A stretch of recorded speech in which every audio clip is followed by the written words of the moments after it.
누가복음 19장 28절에서 40절까지 우리 읽을 때에 다 같이 자리에서 일어나셔서 저와 여러분 한 절씩 교독하도록 하겠습니다. 하나님의 말씀입니다. 예수께서 이 말씀을 하시고 예루살렘을 향하여 앞서서 가시더라.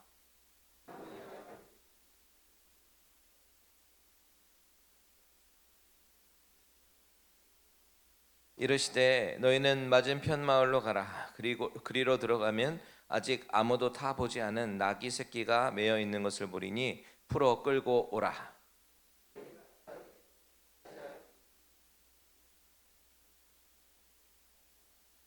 보내심을 받은 자들이 가서 그 말씀하신 대로 만난지라.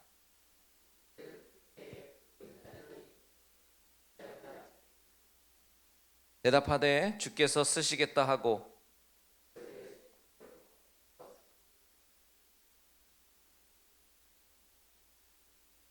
가실 때에 그들이 자기의 겉옷을 길에 펴더라.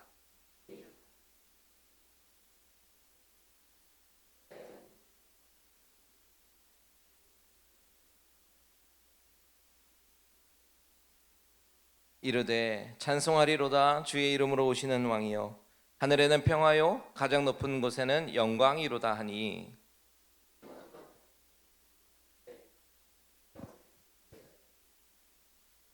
같이 있습니다. 대답하여 이르시되 내가 너희에게 말하노니 만일 이 사람이 침묵하면 돌들이 소리 지르리라 하시니라. 아멘. 아멘. 다 같이 자리에 앉으시겠습니다. 잠깐 기도할게요. 살아계신 하나님 감사합니다. 이 시간에 우리 하나님이 역사하여 주시옵소서. 우리의 심령의 마음의 문을 열어주시고 하나님께서 선포하시는 이 말씀 저는 그저 대언만 하오니 하나님께서 우리 심령 가운데 역사하시고 말씀하여 주시고 살았고 운동력 있는 말씀으로 체험케 하여 주옵소서. 감사드리며 예수님의 이름으로 기도합니다. 아멘. 아멘.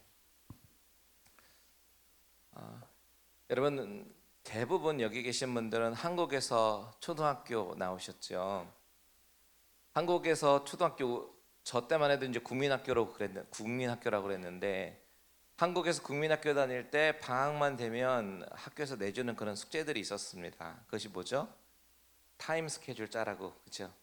그림 한번 보시면 이 그림 혹시 기억나실지 몰라요. 이렇게 동그라미 해서 그렇죠? 몇 시에 일어나고 몇 시에 잠자고 밥 먹고 공부하고 이런 타임 스케줄을 그림으로 그려서 제출하게끔 했었습니다. 아마도 어린이들에게 시간을 효율적으로 매니지하는 타임 매니지먼트를 가르치고 싶었던 것 같아요. 이렇게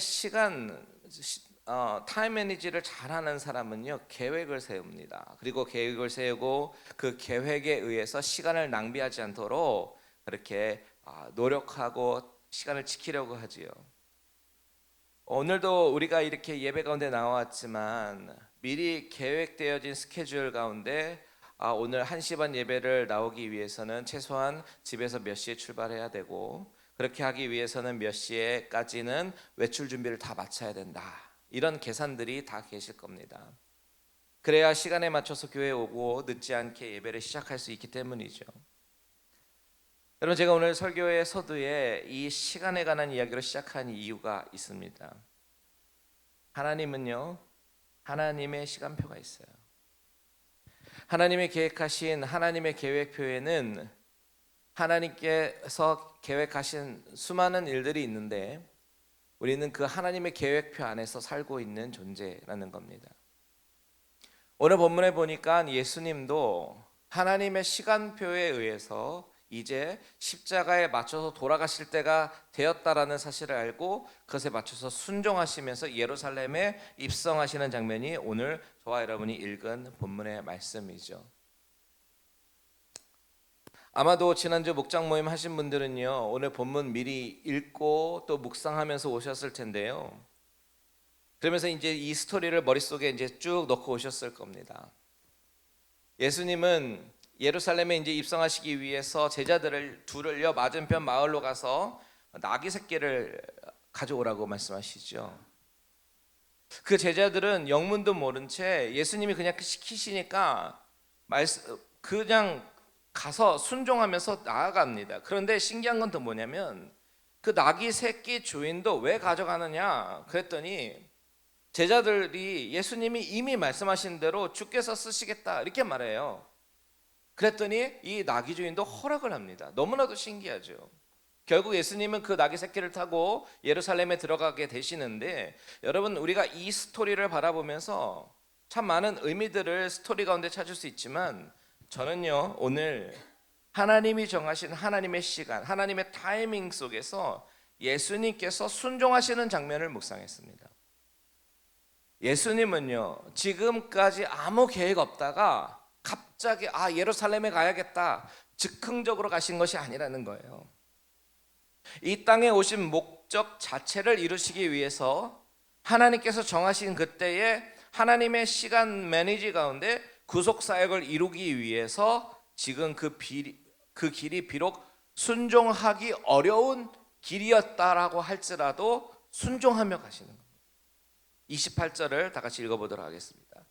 시작. 예수께서 이 말씀을 하시고 예루살렘을 향하여 앞서서 가시더라. 자, 예수님이 이 말씀을 하시고 라고 얘기하고 있는데, 앞 본문에서 무슨 말씀을 하셨죠? 어떤 비유를 말씀하셨어요? 문화 비유를 말씀하셨어요. 그리고는 그 이야기를 다 마치시고는 예루살렘을 향해 가시는데, 그런데 여기 끝에 보니까 어떻게 가셨대요? 앞서서 가셨다. 이 앞서서 가셨다라는 이 구절이 저의 시선을 사로잡았습니다. 여러분 이 구절, 앞서서 가셨다라는 이 구절을 통해서 여러분 느껴지고 발견된 어떤 뉘앙스나 메시지가 있으신가요? 저는요 이 앞서서 가셨다라는 이 구절이 유독이나 눈에 들어오면서 묵상하게 되었는데요, 그러면서 제가 이 구절을 통해서 묵상한 것은 예수님의 적극적인 순종입니다. 이것을 영어로 표현하면 proactive obedience. 사람은요 시키는 것, 주어진 것 겨우겨우 처리하며 살아가는 그런 사람이 있습니다. 이것을 가지고 우리는 수동적이다, passive 이렇게 얘기합니다. 그리고 어떤 사람은요 큰 계획을 가지고 체계적으로 타임 매니지먼트 하면서 내가 발걸음을 옮기고 내가 어떻게 하려고 하는 그런 모습을 가지고 있는 사람도 있습니다. 그런 모습을 가지고 우리는 능동적이다, 액티브하다라고 얘기를 하죠. 이 능동과 수동의 차이점은 엄청난 결과를 만들어 버립니다. 그 빅 디퍼런스입니다. 제가요 한국 군대와 미국 군대를 다 경험을 해봤는데, 한국 군대 생활은 주어진 그런 일들을 시간 속에서 마지못해 하면서 시간 흐르기만을 기다리면서 제대하는 날짜만 기다리던 것이 한국 군대의 모습이었어요. 상당히 수동적이죠. 패시브합니다. 반면에 미국 군대는 지원을 해서 갔습니다. 미국에서 군선교 하고 싶었습니다. 그래서 갔는데 그 안에 있는 사람들 모두가 다 자발적으로 기회를 잡으려고 자원해서 들어간 사람들이잖아요. 그렇기 때문에 오히려 군대에서 쫓겨나지 않으려고 남는 시간에 자발적으로 체력 단련하고 훈련에도 적극적으로 임하는 그런 것을 봤습니다. 이게 바로 패시브와 액티브의 차이점이죠. 그런데 여기서 한 발자국 더 나아가면요, 이 액티브에서 더 나아가면 프로액티브가 있는데요, 바로 앞선 능동적인 것에서 더 능동적인 사람, 그것이 바로 프로액티브입니다. 저는 오늘 본문 28절에서 예수님이 예루살렘을 향하여 앞서서 가시더라, 이 구절을 통해서 죄인을 구원하시기 위해서 적극적이다 못해 프로액티브한 예수님의 모습을 발견합니다. 그런데 여러분 한번 생각해 보세요. 예수님이 그 길이 과연 그렇게 적극적으로 프로액티브하게 갈 만큼 그 길이 익사이링하고 즐겁고 행복한 길이었습니까? 아니죠. 그 길은 결코 행복한 길이 아닙니다. 오히려 피하고 싶은 길이죠. 침뱉음 당해야 되죠. 조롱당해야 되죠. 폭행과 폭언을 당해야 합니다. 십자가에서 극심한 고통을 당하면서 돌아가셔야 하는 사형장으로 가는 길이에요. 그런데도 예수님은 적극적으로 하셨다. 그렇다면 우리는 여기서 질문이 생깁니다. 어떻게 예수님은 그 고통스러운 길을 감당하기 위해서 들어가시는 그 예루살렘 길을 이렇게 프로액티브하게 가실 수 있었을까 하는 질문이 생기죠. 왜 그러셨을까? 어떻게 그렇게 하실 수 있었을까? 저는 두 가지 정도로 묵상이 되었는데, 첫 번째, 예수님의 이 적극적인 순종은 하나님이 정하신 그 타임, 때를 알고 계셨기 때문에, 즉 지금은 예루살렘으로 들어가서 구원을 이뤄내야 하는 하나님이 정하신 그 타이밍임을 정확히 아셨기 때문에 그 길을 가신 것이고, 두 번째는 앞서서 가셨다. 이 표현은 마치 이제 선생님이 본을 보이듯이 제자들에게 몸소 가르쳐 주시기 위한 행동처럼 보이기도 합니다. 무슨 말이냐면 예수님 모든 것을 다 알고 계셨어요. 앞으로 일어날 모든 일들을 다 알고 계셔요. 그래서 제자들에게 뭐라고 말씀하셔요? 너희가 맞은편 마을로 가라. 가면 나귀 새끼가 보일 거야. 아주 구체적으로 말씀하시잖아요. 그것을 끌고 와, 이렇게 말씀하셨어요. 그런데 거기서 그치는 것이 아니라 그 뒤에 일어날 일까지도 너무 세세하게 말씀하시는 거죠. 나귀 주인이 그 나귀를 어찌하여 푸느냐라고 물어볼 거야. 그렇게 물어보면 이렇게 대답해야 돼. 주가 쓰시겠다. 이렇게 대답하면 된다. 주님의 이 디렉션은요, 너무나도 구체적이고 스페시픽하고 아주 나도 디테일한 그런 디렉션을 주시는 거죠. 그리고 그 일은 마치 녹화 방송 보는 것처럼 정확하게 일어납니다. 제자들이 정확하게 경험되죠. 무슨 이야기예요? 예수님은요, 모든 시간을 다 주관하시고 앞으로 일어날 모든 일들을 다 하나님이 계획하신 모든 일들을 다 알고 계셨다. 하나님의 시간표에 알고 계셨고 그 시간에 맞춰서 순종하며 가고 계셨다라는 이야기입니다. 그런데 그 길이 과연 안다고 쉽게 가지는 길이냐는 거죠. 순종하기 쉬운 길이냐는 거예요. 아니죠. 여러분, 겟세마네 동산에서 주님이 기도하실 때 주님은 두려워하셨어요. 이 잔을 내게서 옮기시옵소서, 이렇게 기도합니다. 피할 수만 있다면 피하고 싶으셨어요. 왜냐하면 그 고통이 얼마나 큰지 아셨으니까. 단지 육체적인 고통이 아니라 모든 인류의 죄를 짊어지고 그 죄의 값을 감당하기 위해서 하나님으로부터 외면을 받고 하나님의 진노를 다 쏟아서 받는 그것이 너무너무나도 고통스러운 것을 알고 계셨기 때문에 주님은 두려워하셨던 거예요. 그럼에도 불구하고 주님은 순종하며 가셨다는. 그러면서 주님이 이렇게 적극적으로 순종하셨던 이유는 제자들에게 제자의 길이란, 십자가의 길이란 이런 거다 가르쳐주고 싶었던 거죠. 왜냐하면 지금 제자들이 어떤 상태예요? 무지한 상태입니다. 예수님이 예루살렘으로 들어가시는 이유가요, 정치적인 메시아로서 이제 영향력을 발휘하기 위해서 로마의 압제에서 이스라엘 백성들을 해방시키기 위해서 가는 것으로 착각을 해가고 있었던 제자들의 상태였죠. 무지한 상태였죠. 그런데 그런 제자들에게 주님은 메시지를 주시는 거죠. 지난주 비유, 열문화의 비유처럼 내가 너에게 한 문화씩 줄 거야. 즉 사명을 줄 거야. 그런데 그 종의 길, 사명의 길, 그 길은 쉬운 길이 아니야. 때로는 아픔을 당해야 되고 고통을 당하고 내가 죽어야 열매를 맺을 수 있는 그런 길이란다. 그럼에도 불구하고 그 길이 십자가의 고통의 길이라고 할지라도 나는 너희들이 내가 앞서서 가는 적극적 순종을 보여주는 이유는 너희도 나와 같이 적극적 순종으로 한 문화의 사명을 잘 감당했으면 좋겠다. 이 메시지로 예수님은 몸소 보이시면서 앞서서 가시는 것처럼 묵상이 되더라고요. 여러분, 우리가 가는 신앙의 길, 믿음의 길은 어떤 길이냐? 그것은 바로 적극적인 순종의 길입니다.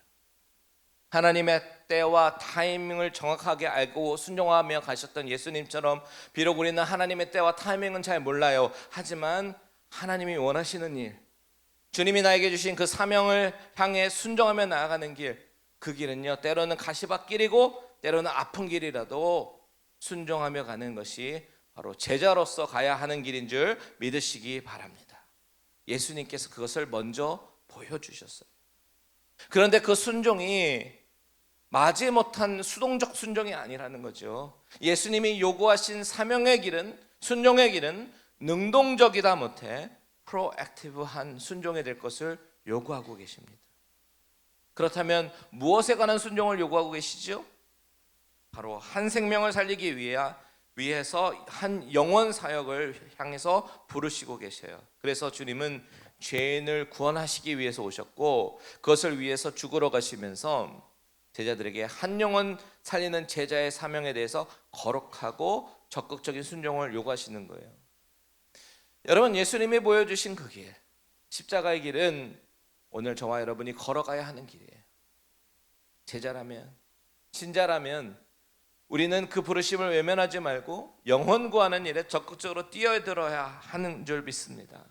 그 적극성이 어느 정도여야 되냐면, 만약에 여러분 집에 불이 붙었다고 하면 그 안에 있는 사람들을 대피시키려고 하는 긴박함이 우리 가운데 있지 않겠습니까? 곧 죽어가니까, 불이 다 붙을 거니까 가만히 사람이 빤히 그 안에 있는지도 알면서도, 불이 붙는지도, 그 사람들은 불이 막 붙는지도 모르고 그 속에 있는데도 아무런 조치 취하지 않고 불구경하고 있을 사람이 누가 있겠어요? 그런 긴박함.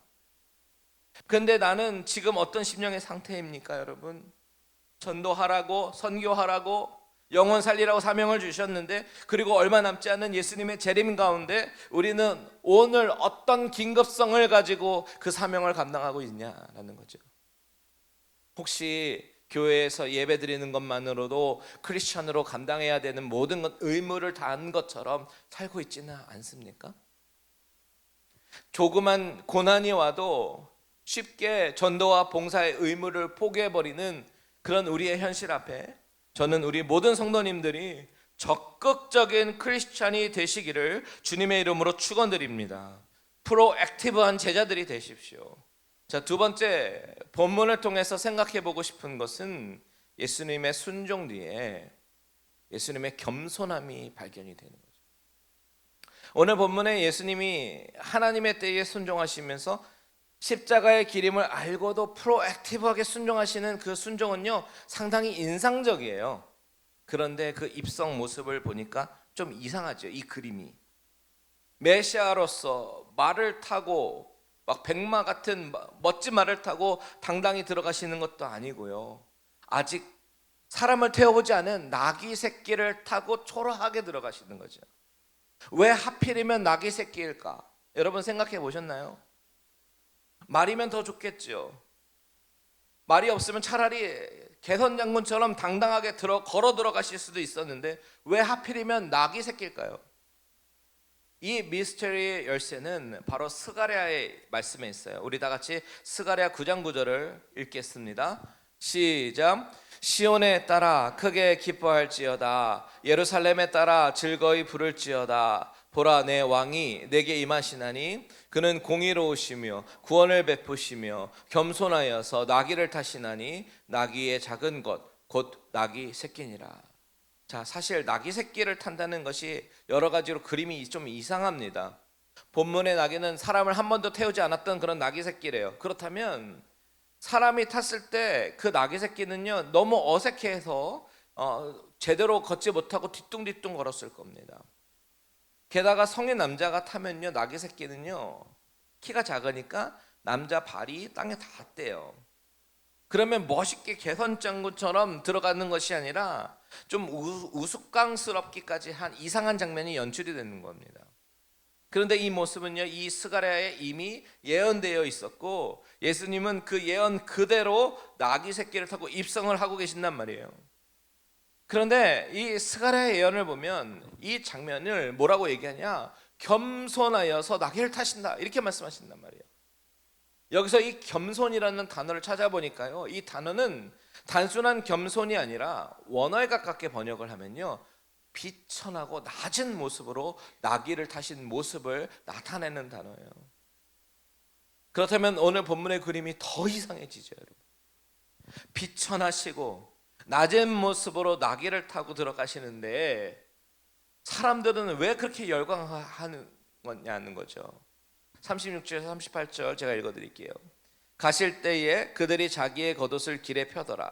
이미 감난산 내리막길에 가까이 오심에 제자의 온 무리가 자기들이 본 바 모든 능한 일로 인하여 기뻐하며 큰 소리로 하나님을 찬양하여 이르되 찬송하리로다. 주의 이름으로 오시는 왕이요 하늘에는 평화요 가장 높은 곳에는 영광이로다 하니. 여러분, 이 그림이 이상하지 않습니까? 사람들은 겸손보다 더 낮게, 오히려 비천하게 낮은 모습으로 나귀를 타신 예수님의 모습에 더욱 열광하고 있다는 사실이에요. 이 그림은 쉽게 이해할 수 없는 그림입니다. 여러분, 주님이 걸어가신 그 십자가의 길은요, 초라하고 볼품없고 오히려 우스꽝스럽고 비천하여 낮아지는 길이 바로 주님께서 걸어가신 길입니다. 그리고 그 뒤를 따라가는 우리의 신앙의 길도 영광의 길이 아니에요. 칭송받는 길이 아니에요. 그런데 사람들이 열광하는 이유가 무엇일까요? 그런 예수님을 바로 다르게 해석하고 있기 때문에 그렇습니다. 주님은요, 믿는 자들이 가야 할 십자가의 길이 낮아지는 길이고 아픔의 길이라고 말씀하시고 보여주고 그것을 걸어가고 계시는데, 사람들이 그것을 바라보면서 사람들의 해석은 뭐냐? 내가 해석하고 싶은 대로 해석하고 내가 중심이 된 기독교에 빠져서 살고 있는 거예요. 그래서 정치적인 메시아를 꿈꾸면서 환호하고 열광하고 있는 것이죠. 그런데 여러분, 이 모습 현대를 살아가는 우리들의 모습일지도 모릅니다. 주님이 원하시는 신앙의 길을 순종해서 가기보다는 내가 원하는 교회, 내가 꿈꾸는 교회, 내 눈에 좋아 보이는 교회, 나를 만족시키는 그런 교회를 찾아갑니다. 그리고 거기서 환호합니다. 나를 지켜 세워주고 나의 자존감을 세워주면서 박수 쳐주는 그런 자리에 앉고 싶어 합니다. 그러다 보니까 직분도 더 섬기고 희생하는 직분이 아니라 사람들이 나를 알아주고 나를 리스펙트 해주는 자리라고 착각하고 직분의 자리에 앉아서 주목받기를, 어텐션 받기를 원하는 것이죠. 목회자들은 어떻습니까? 살아있는 하나님의 말씀을 담대하게 전하는 것이 아니라 사람들의 마음을 만족시켜주는 그런 메시지를 전하면서 축복의 말씀과 위로의 말씀으로 점점점 가득 차 있는 것이 현대 교회의 현실은 아닐까요? 그런데 결국 그것은 신본주의가 아니라, 하나님이 중심이 된 신본주의가 아니라 인본주의의 길로 접어들어가는 너무나도 비참한 현실일지도 모릅니다. 하지만 주님은 나귀를 타시면서 우리에게 말씀하셔요. 믿음의 길은 겸손한 순종의 길이다. 여러분, 바울은 교회는 어떤 곳이 되어야 되느냐? 빌립보서에서 뭐라고 얘기합니까? 빌립보서 2장 3절 같이 한번 읽습니다. 시작. 아무 일에든지 다툼이나 허영으로 하지 말고 오직 겸손한 마음으로 각각 자기보다 남을 낮게 여기고. 허영이 아닌 겸손한 마음으로 나보다 남을 어떻게 하래요? 낮게 여기래요. 우리 옆 사람이랑 이렇게 이야기해 보겠습니다. 나보다 낫습니다. 네, 그렇습니다. 5절에서 8절 보세요. 제가 읽어드릴게요. 너희 안에 이 마음을 품으라. 곧 그리스도 예수의 마음이니 그는 근본 하나님의 본체시나 하나님과 동등됨을 취할 것으로 여기지 아니하시고 오히려 자기를 비워 종의 형체를 가지사 사람들과 같이 되셨고 사람의 모양으로 나타나사 자기를 낮추시고 죽기까지 복종하셨으니 곧 십자가에 죽으심이라. 바울은 예수님은 누구신가? 겸손하셔서 종의 형태를 가지시고 자기를 낮추시고 죽기까지 복종하신 분이다 라고 소개합니다. 그러면서 너희 안에 이 마음을 품으라. 이것이 크리스천들이 모여서 예수님의 바디를 이루고 있는 진정한 교회의 모습이다, 이렇게 이야기하고 있는 겁니다.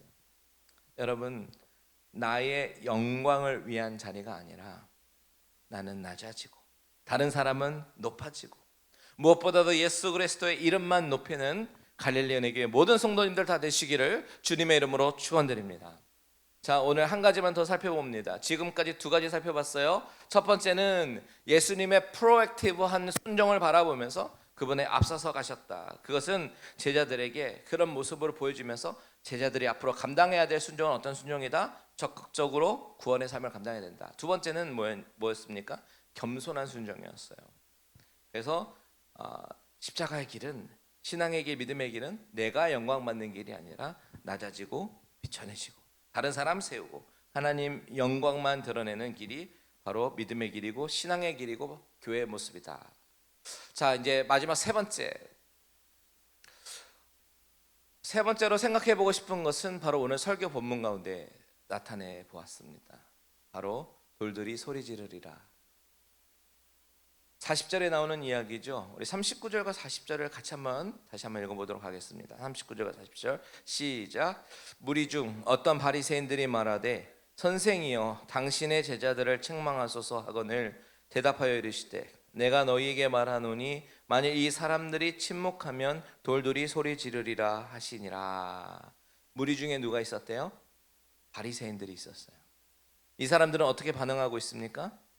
무리들이 환호하면서 호산나 외치고 막 이렇게 환호하는 게 못마땅한 거예요.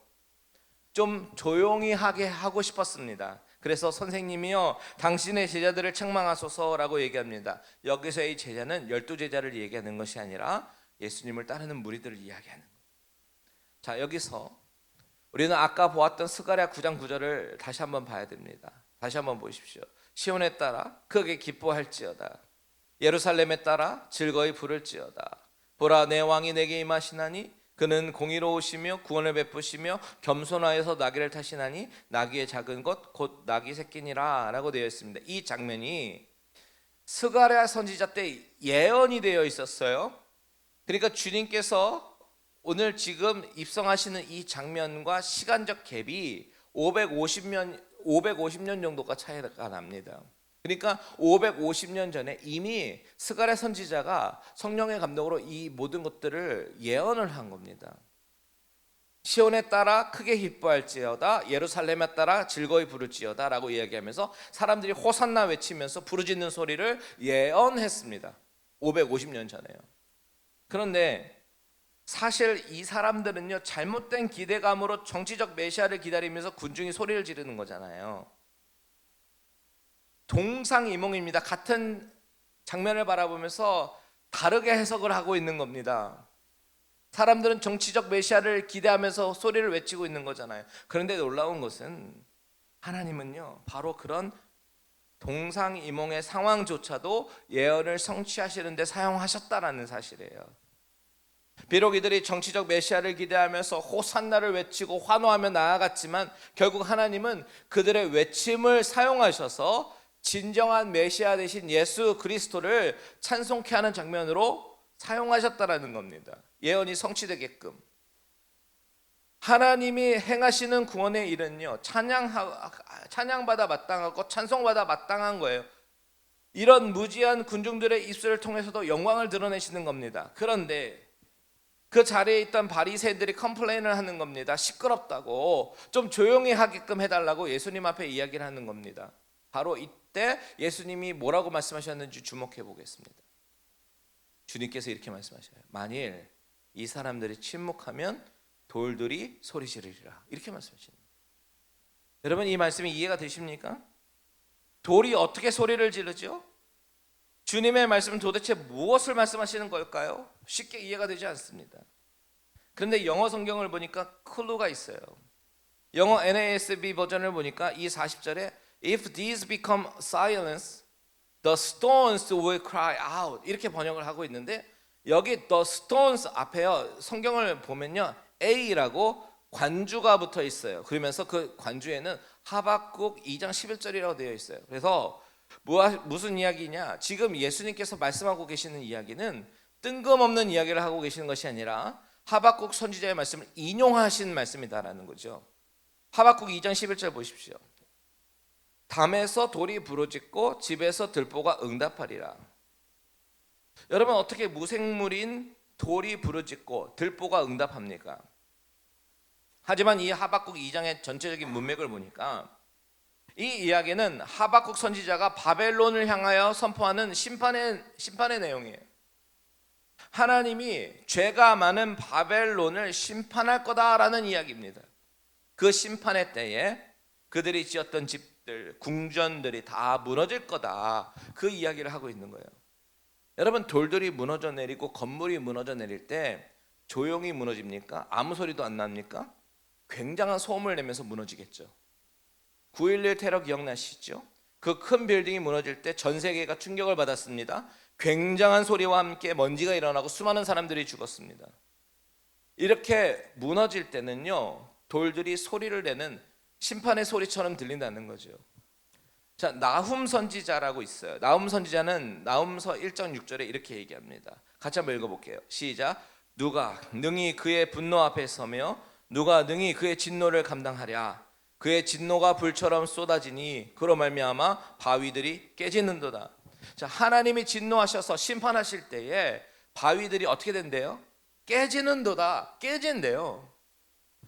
돌과 바위가 깨지면 여러분 조용히 안 깨집니다. 큰 소리를 내면서 깨지겠죠. 지금 예수님의 말씀은 사람들이 잠잠하면, 메시아를 환영하지 않으면 돌들을 사용해서라도 환영하게 하겠다, 이 얘기가 아닙니다. 메시아를 알아보지 못하는 자들을 심판하시겠다라고 선언하시는 거예요. 이 이야기는 회개를 촉구하시는 이야기다라는 거죠. 오늘 본문에서 군중들은 호산나 외치면서 찬양했습니다. 그런데 불과 5일 후에 이 군중들은 어떻게 바뀌죠? 십자가에 못 박으라고 그렇게 소리를 지르는 사람들이 됩니다. 돌변해요. 요한복음 19장 14절 15절 보십시오. 같이 한번 읽어보겠습니다. 시작. 이날은 6월절의 준비일이요 때는 제6시라. 빌라도가 유대인들에게 이르되 보라 너희 왕이로다. 그들이 소리 지르되 없이 하소서 없이 하소서. 그를 십자가에 못 박게 하소서. 빌라도가 이르되 내가 너희 왕을 십자가에 못 박으랴. 대제사장들이 대답하되 가이사 외에는 우리 왕이 없나이다 하니. 사람들이 호산나 찬송하리로다. 주의 이름으로 오시는 왕이요 라고 외쳤어요. 그래서 그것을 인용해서 빌라도가 너희 왕이다, 보라 너희 왕이다 이렇게 얘기하니까 없이 하소서 없이 하소서 아니라는 겁니다. 그러면서 대제사장들은 우리에게는 가이사 말고는 왕이 없다라고 이야기하죠. 한마디로 말하면 이 사람들은 진짜 예수님에 대해서는 침묵하고 있는 겁니다. 예수님에 대해서는 잠잠하고 있어요. 그런데 오늘 본문에서 예수님이 이 사람들이 잠잠하면 어떻게 된대요? 돌들이 소리를 내는데 실제로 이 사람들이 잠잠하니까 어떻게 되는지 아십니까? 돌들이 소리를 냅니다. 어떤 일이 벌어졌죠? 마태복음 27장 보겠습니다. 51절 시작. 이에 성소 휘장이 위로부터 아래까지 찢어져 둘이 되고 땅이 진동하며 바위가 터지고. 자, 예수님이 십자가에서 다 이루었다 하고 돌아가시니까요, 휘장이 찢어지고 땅이 진동하면서 바위가 어떻게 됐대요? 터지는 현상이 일어납니다. 여러분, 바위가 터지는데 조용히 터지겠어요? 어마어마한 굉음이 났을 겁니다. 아무도 예수님의 그 예수 그리스도의 십자가를 알아보는 사람이 없으니까 돌들이 그가 예수 그리스도라고 증언하고 있는 겁니다. 여러분, 이 말씀의 메시지가 바로 이것입니다. 우리가 예수 그리스도에 대해서 침묵하기 시작하면요, 돌들이 소리 지르게 됩니다. 이것은 심판의 메시지예요. 경고의 메시지예요. 돌들이 소리 지르기 전에 너희는 예수 그리스도가 주 되심과 왕 되심을 전파하라. 복음을 전하라. 이 말씀을 오늘 저와 여러분에게 주시는 겁니다. 그래서 오늘 메시지는 이렇게 연결이 됩니다. 예수님의 은혜로 구원을 받고 새 생명을 얻은 자들에게 성경은 무엇을 요구하시냐? 나 혼자 조용히 예배 나와서 예배드리고 또 나를 드러내고 내가 높아지려고 하고 나의 기쁨과 내 만족을 위해서 신앙생활하는 것을 요구하시는 것이 아니라, 예수님을 따르는 제자들이라면 프로액티브하게, 어쩌면 어그레시브하게 나가서 외쳐야 하는 사명을 우리에게 말씀하고 계시는 겁니다. 이것이 바로 이전 본문과 문맥 속에서 보면 이전 본문에서 비유로 말씀하신 한 문화의 비유에 우리에게 주신 한 문화의 사명이에요. 침묵하지 말라. 예수님이 메시아시며 하나님의 아들이시며 우리를 위해서 돌아가시고 부활하신 참되신 왕이심을 적극적으로 전하는 삶, 그리고 또한 십자가의 길이 아픔의 길이고 고난의 길이어도 예수님이 순종하며 나가셨던 것처럼 우리도 순종으로 나아가는 삶, 이것을 요구하고 계시는 겁니다. 여러분, 노방전도 쉽지 않아요. 전도지 들고 사람들에게 찾아가서 전달하고 예수 믿으세요라는 말 쉽지 않습니다. 때로는 나를 이상한 시선으로 바라보는 것 같기도 하고 내가 그런 말을 입술로 내뱉기가 용기가 나지 않아요. 그냥 점잖게 내 주위에 있는 사람들에게 적당한 기회가 되면 예수님 한번 교회 나와봐 소개하면 모를까.